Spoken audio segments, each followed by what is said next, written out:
Magandang araw sa inyong lahat at welcome sa aking channel.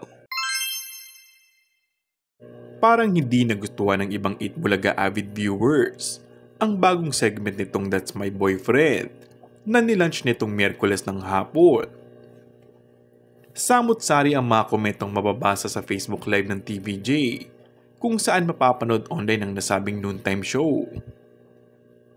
Marami ang naboard sa segment. Hindi raw ito nakakaaliw. Sayang daw ang oras ng EB. Mas gusto nga doon ng netizens na ibalik na lang ang dating That's My Boy at Little Miss Philippines. Pero marami rin namang solid Dabbercat viewers ang natuwa at kinilig sa bagong segment ng show. Ito nga kaya ang pantapat ng EB sa Especially For You segment ng It's Showtime.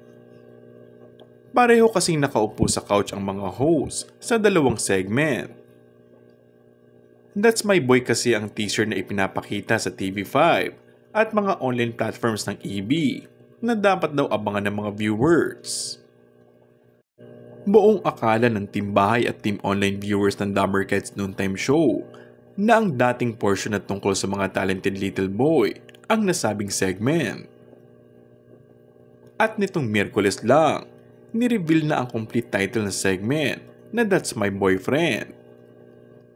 Parang ginaya umano sa tema ng bagong segment ng EB sa Especially For You ng It's Showtime.